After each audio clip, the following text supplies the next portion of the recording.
just think about the best team you've ever been part of. And then, yeah, since we are so few, I think we can get a few initial answers.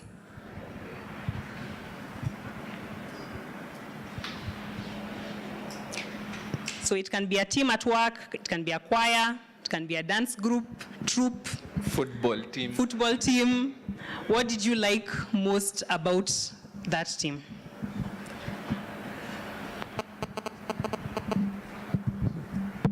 Okay, I'll talk of my basketball team because I'm the captain. So with the team, what makes it the best team is that we understand each other and we are open to each other. We talk off the court, with troubles outside the court and on the court. It's an understanding between each other. Okay, thanks. Anyone else? Okay, so I'll talk about the iHub dev team. iHub consulting dev team. The thing I like about them is everyone delivers on time. So if your task as a front-end dev, if you're relying on the back-end dev to finish something, they'll do it on time. So yeah, there's a smooth flow in how guys handle the ball. Yeah.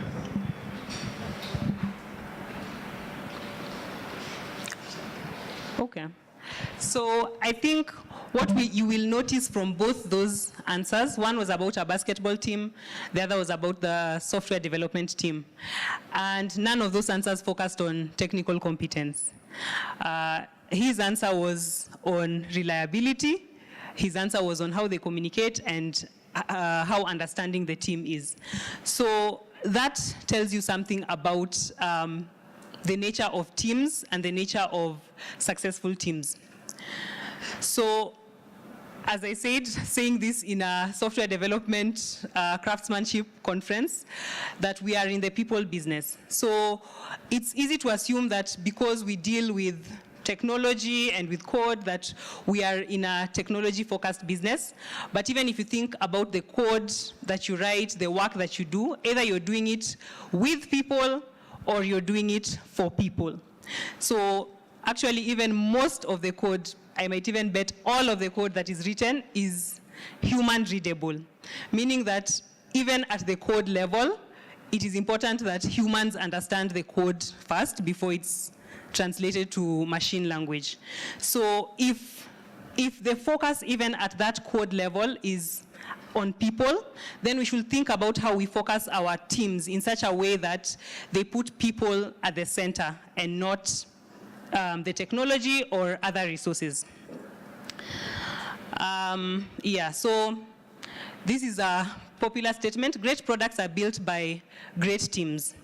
And I think just based on even the two answers that we've been given, there are characteristics that all great teams have, and I will focus on 3 today.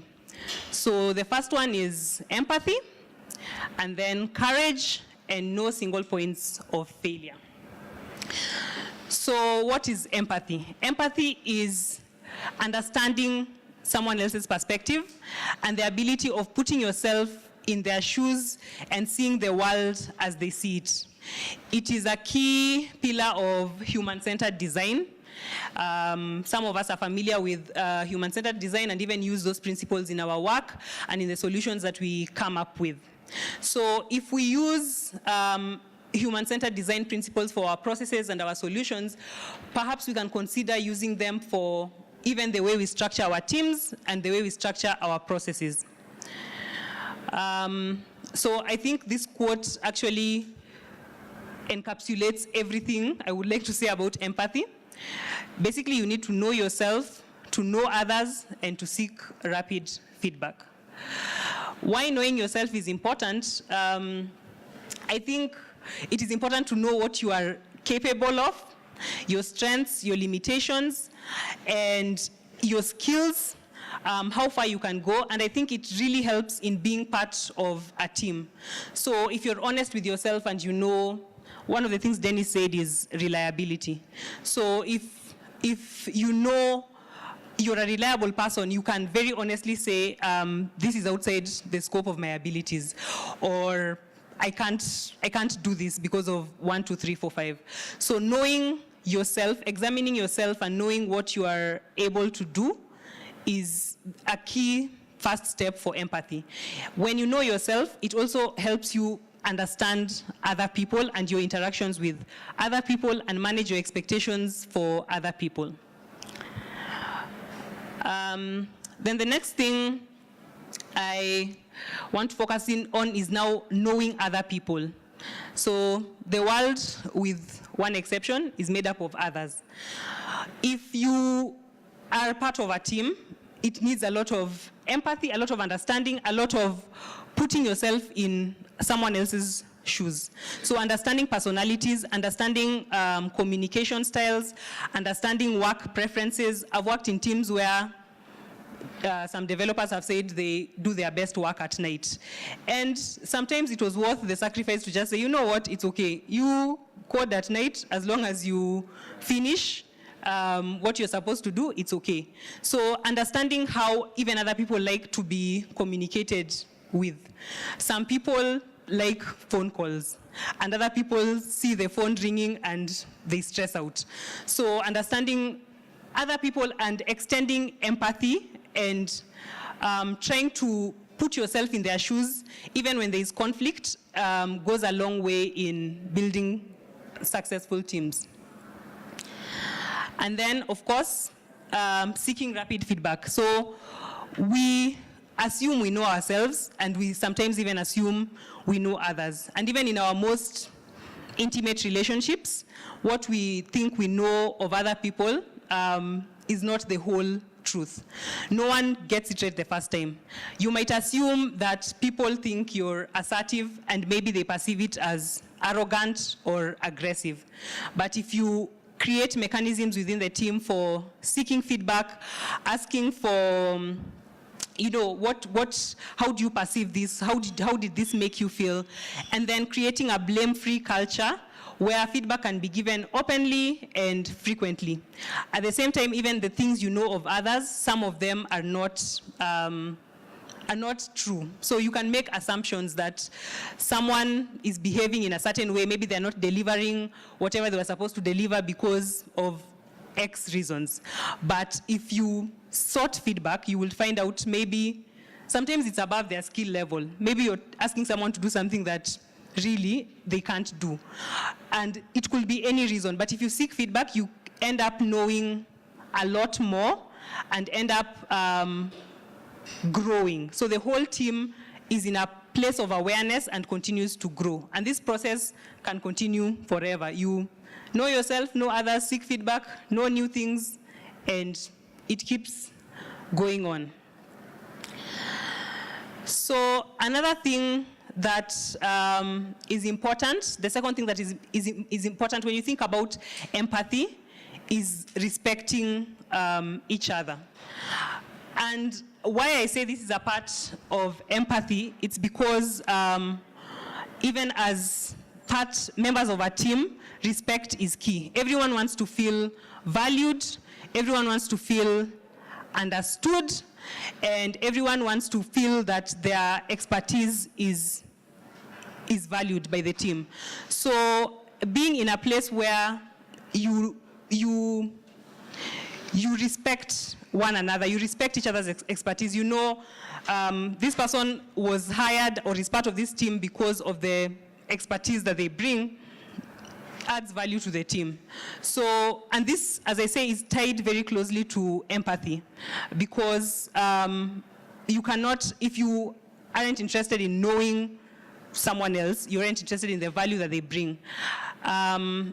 So again, this is the quote on the screen is one of the values of extreme programming, and respect really underpins most of the teams that have produced some of the world's best products.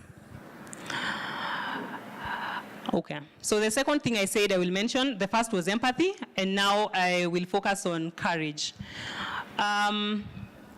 It is important to, I think a lot of decisions, especially in teams, are made out of fear.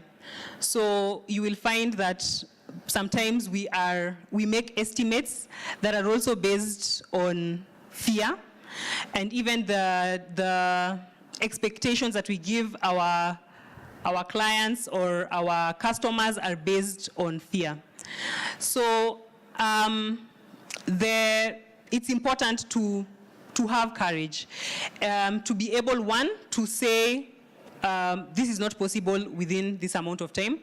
And then again, the courage even to call out bad decisions. I think sometimes there are situations where it may seem as if someone might know more, but if there's a blame-free culture and we create an environment that enables people to say that when they think things are going wrong, it goes a long way in creating strong and capable teams.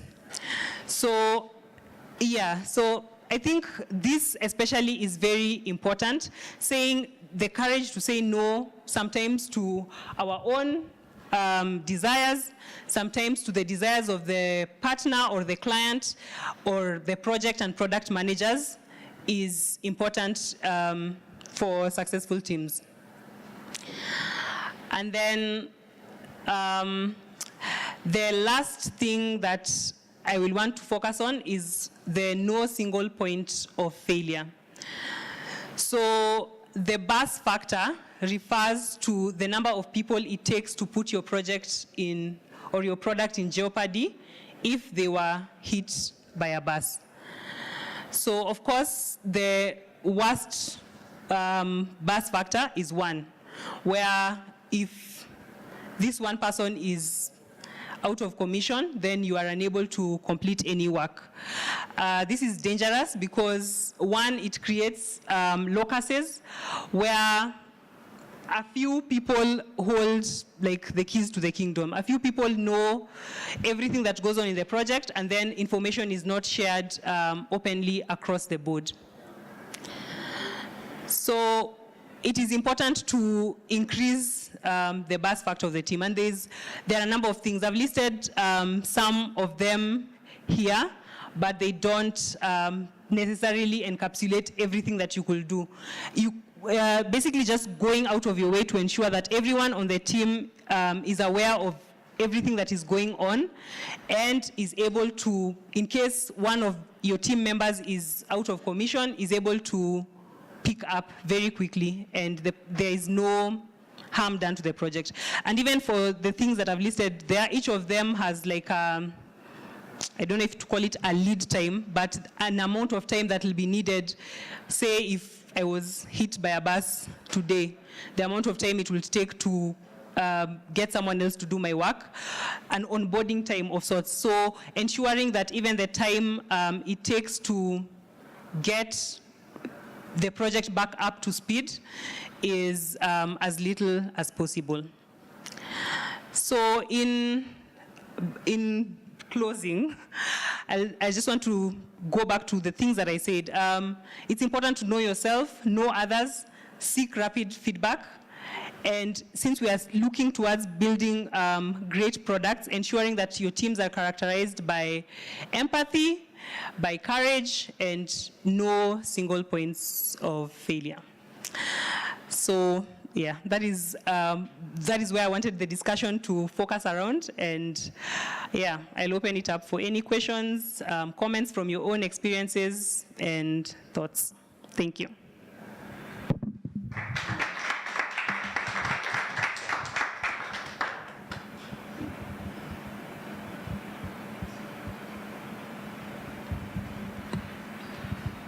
Hi, my name is Njiri, and I wanted to find out, when you're dealing with a big team, no, actually a small team, what's the best way to delegate, if especially you're a person who likes to do everything yourself? Yeah. Okay. I'll attempt an answer, and then anyone else can also feel free to contribute to the same. I think especially the bigger a team grows, the more important it is to learn to delegate. And I think part of it is, one, trusting people, and also building capacity. So one, trusting that the people in your team are capable, and that's why they are part of your team. And if you know there are places where they lack that ability, building that capacity in such a way that you are able to hand over some of those tasks to them. And if you need to delegate and in your team, one, you can't find anyone you can delegate to, perhaps you need to hire other people, and also work on the trust and the team dynamics in the team. So I think especially as the team grows, it's important to delegate, and it reduces that buzz factor. Yeah.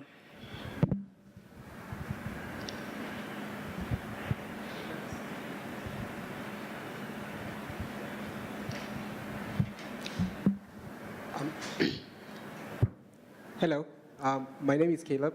So I've worked in, mostly I've worked in like small teams where it's very easy to have conversations and have people interact better. But I realized that when getting to a bigger team where everyone has like different backgrounds, there's some people with, shall I say, strong personalities that kind of make other people feel uncomfortable about speaking up. So do you have any insights on what you can do in situations like this? Okay, so yeah, I think I've also had similar experiences myself because I am also very reserved, and I've worked in teams where people have very strong personalities as well. And you're right, as the team grows, that becomes harder for the people who are more reserved to be able to contribute meaningfully. And what I found is helpful. One, you will find people with very reserved personalities in a one-on-one meeting can write a lot. So if this conversation was happening on GitHub, for example, they would have a lot of things to say. And then there are also people who, like, I struggle with on-the-spot thinking. If someone demands an answer, sometimes I freeze, especially in a public forum. But if I'm given an opportunity to sit back, think about what I want to say, and then later either type my thoughts on Trello or Slack or GitHub or whatever, you'll find that the thoughts are more and the ideas are more. So one, even creating spaces where people who are more reserved can contribute, like online spaces, for example. And then also not biasing. Because what happens sometimes, especially in a conversation like this, once the loud person speaks, now everyone else is like, okay, yeah, John has given this idea, so we are good. And the more reserved people won't talk. But sometimes even setting ground rules in conversations and saying, maybe we are having this meeting where we are all here together, but maybe write your thoughts on a sticky note first, and then everyone read what's on your sticky note. So basically creating channels which level the playing field. It's not the loudest person or the first person to the mic who gets to talk. Yeah. Thank you.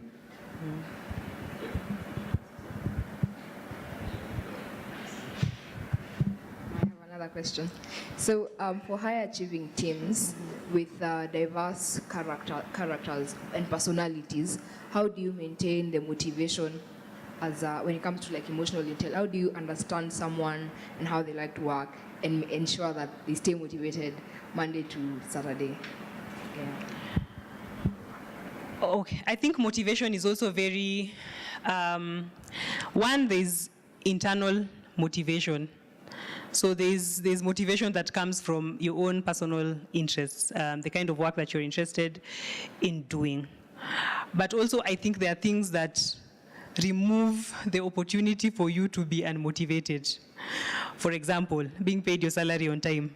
It might not make you super motivated, but it will remove the opportunity for unmotivation to happen. So first of all, removing those things that make people unhappy, like maybe politics, gossip, things that don't add to the happiness if they were not there, but actively contribute to unhappiness.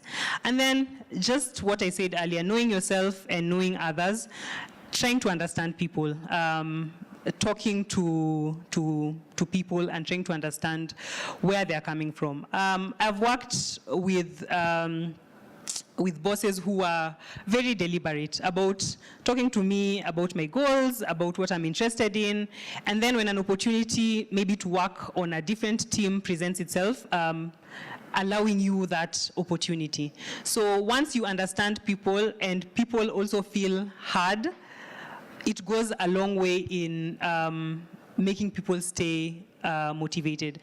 And also sometimes, it's easy to say, give people interesting work, but you might be working in a company where the work just isn't interesting. But also creating opportunities for people to do their own things, for example, or work on their own side things. Actually, funny story. When I was working at iHub, one of the side things that I was interested in was DevCraft. And it wasn't part of my KPIs, it wasn't part of the things that I was paid to do, but the organization carved out time to allow us to run the first DevCraft. And now we're here again. Yeah.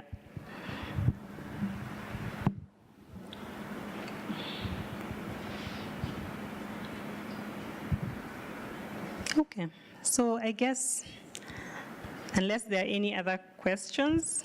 Oh, sorry.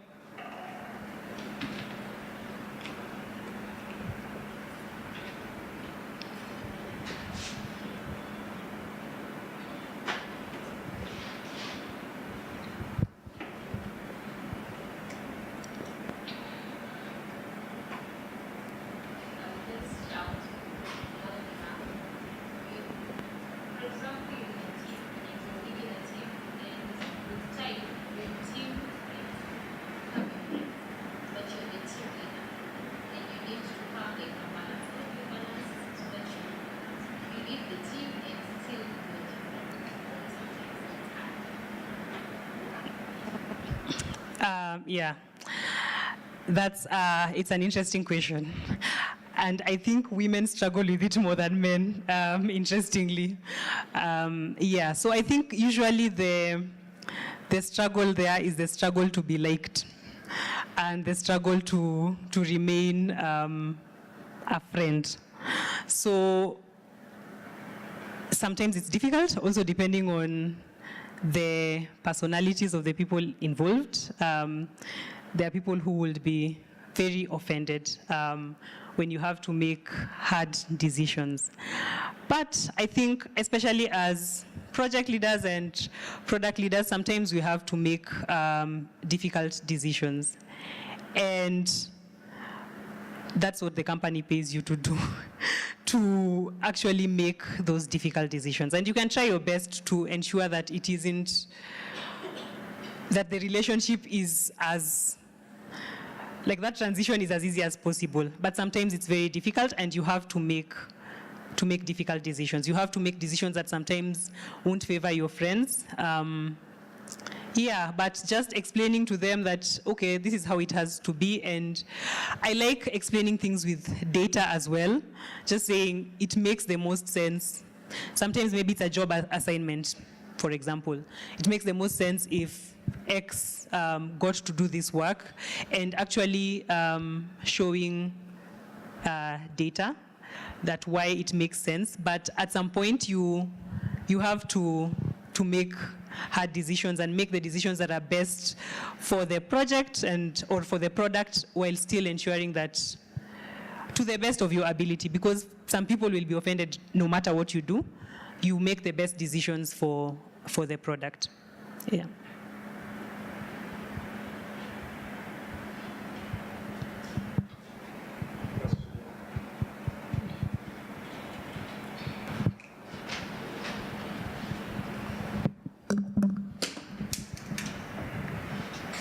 Thank you, Mercy. In your experience with the projects you've managed, I assume that's what you do. Yes. Have you found that project managers, who, in other words, people who are trained in project management and who know nothing about code but are trying to learn what coding is about, make better leaders of teams that are writing code?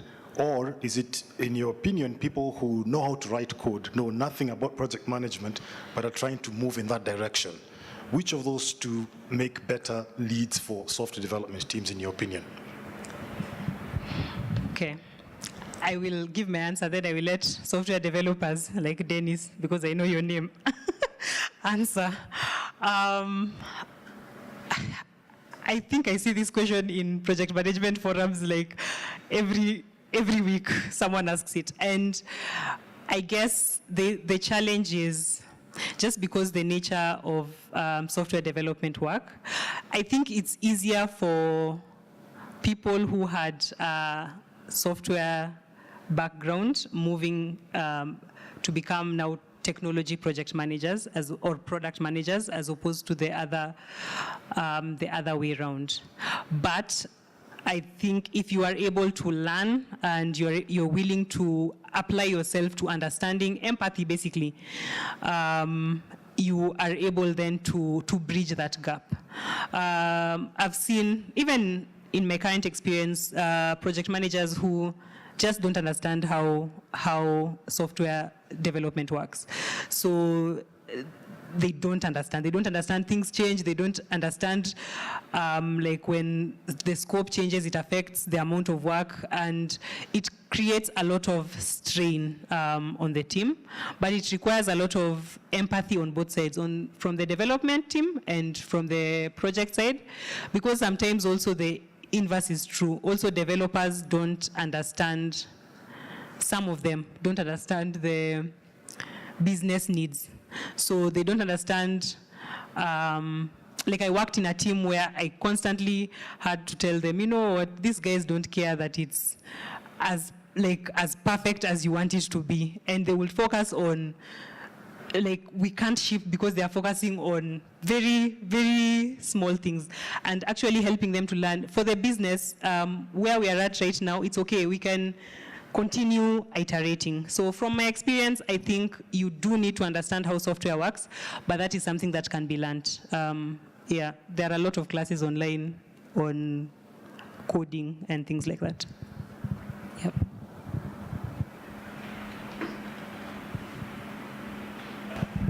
Let me just stand. Yeah. So just to add on to that, from the software development perspective, the team you're working with makes a difference to you as a PM. So if you're working with a senior developer, my communication skills are way better. So understanding, when you say we need this done, I understand, okay, we don't need this perfect, we just need it working at this level. I'll ramp up the guys to deliver at that level.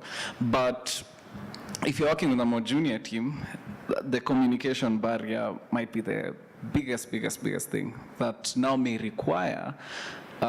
favor someone who has knowledge in software development.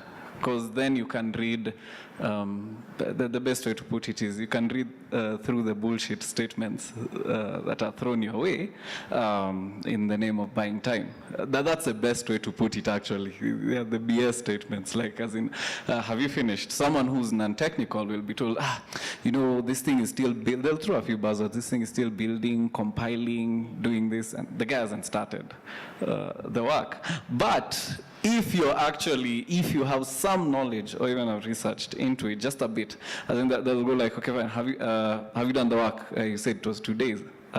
It's like 3 hours to delivery. And they'll be like, you know, this library, this. If you are technical enough, you'll be like, it doesn't take that long to integrate a library. It takes 5 minutes to do it. So 5 minutes, you've done it. Can we be done now? And then now that's when you start uncovering the nitty-gritty into them. So technical knowledge will help you cut through the crap. That's the best way to put it. Technical knowledge will really help you cut through it. It'll also help you understand where they need help. Lack of technical knowledge puts you at the mercy of their expertise.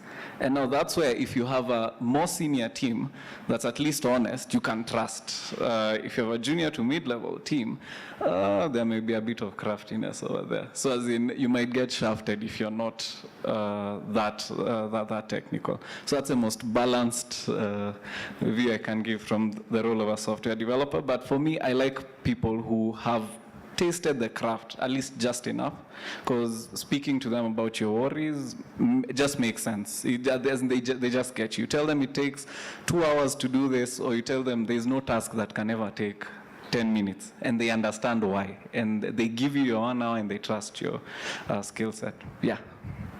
Yeah, actually, as he's mentioned that, I think also something that has worked for me is choosing project management methodologies that work for software development teams. And I think that's very important because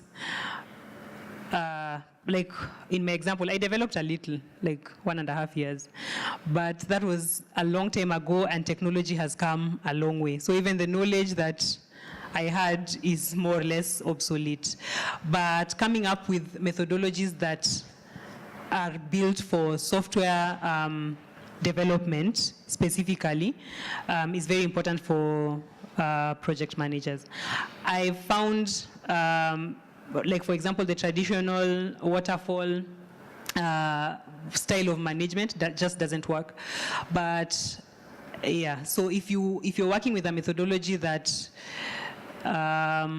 allows transparency, even that subject of estimates where I'm not the one telling you I need this thing by Friday, and the estimates you aren't coming up with them by yourself. It's a group effort, and you're able to defend your estimates.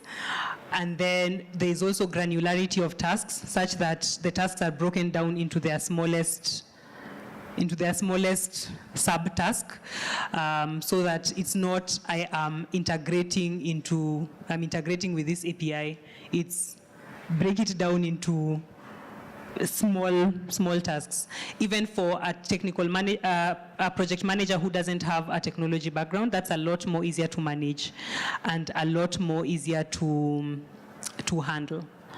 Yeah, and even I think also basically just growing with the team. So if you find out that your team always underestimates, trying to understand why do they do this and working towards that. So I think if you have a methodology that already works for software projects, it will actually cut almost 50% of the work that you need to do in getting up to speed with the technology. Okay, excuse me, it's Vincent. Yeah, can I make some additional comments? Yes. Okay, guys, it's Vincent again. It's so cold up here. Okay, when you were talking about this topic, there's something that came in, the empathy. Yeah? I was reading a book. If you're in the first session, it's one of my favorite books this year. It's a 2018 book by someone. And when he was joining a company, I mean, we'll have some questions. He said he was bringing in two things, empathy and culture change. So before I get there, there are some questions I would like to ask you guys. Do you know someone by the name Satya Nadella? Satya Nadella. If you know, just raise. You know? Okay. Another question. Where was Microsoft Windows 10 launched at? Microsoft Windows 10. Does anyone know? Okay, good. Who owns GitHub? If you know, you just raise your hand. You know what's GitHub? Good. You don't know? If you don't know, okay, we'll continue there. What happened to Nokia? What happened to Nokia? Nobody knows. Okay, let's continue. What is the #1 cloud service provider? Who is the #1 cloud service provider in the world? Just shout it out.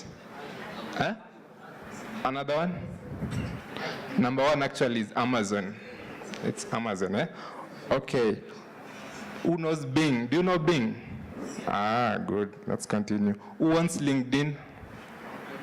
Yeah? Good. Let's continue. How much do you have Windows 10 in your laptops? Does anyone has it? Okay. And if someone has it, how much did it cost you to put it there? Huh? Okay, let's continue. Okay, the thing is, Satya Nadella is the CEO of Microsoft, and he joined Microsoft. Okay, he wrote a book. I was reading from his book. It's called Hit Refresh.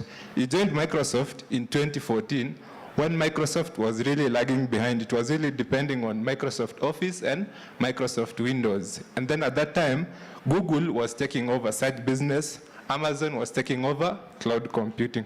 So when he came, he said there are only two things he was going to bring in: culture change and empathy. And empathy, I'm not going to define it because it was right here. Empathy, he said, I want to see our company or myself in other people's eyes or shoes. So when he came in, he decided to do some things and some changes. So the first thing he did, he went to Apple. You know Apple, they make Mac, and Microsoft, they make the operating system. They went to them and told them, we can work together.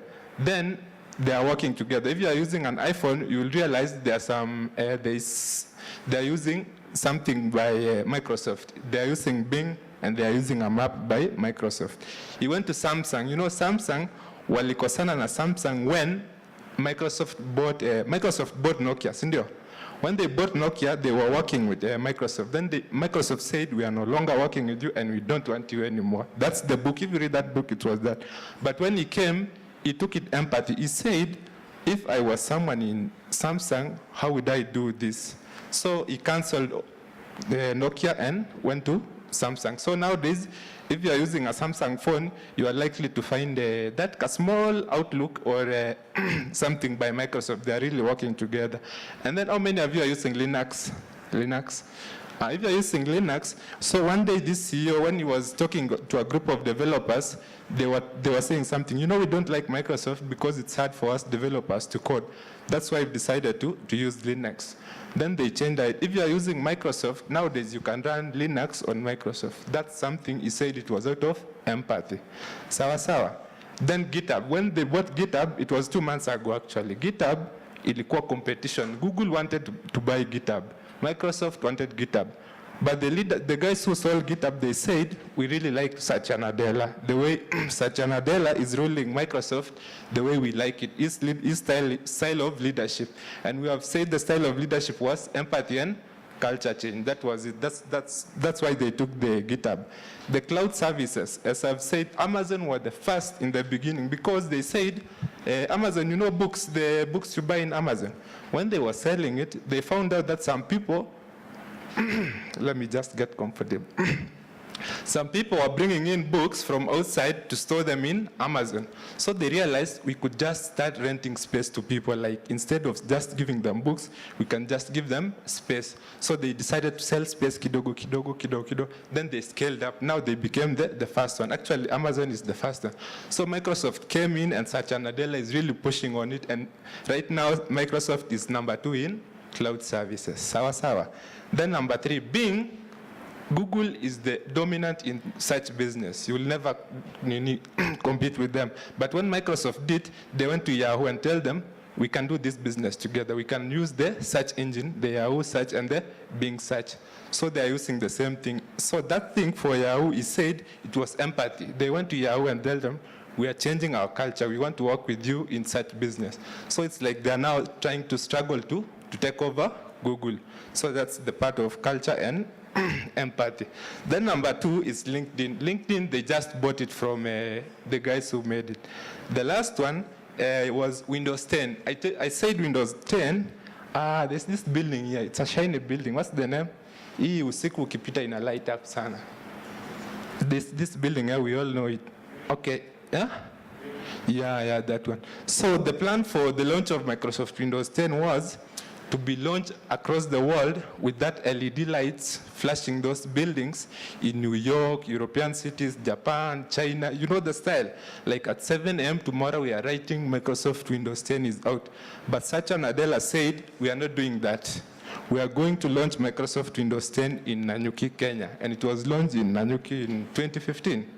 That was it. So it's like empathy was the key to his leadership. And right now he's the best CEO in the Silicon Valley. So I think this topic has really touched me, and it's one of the things I really like. Thank you so much.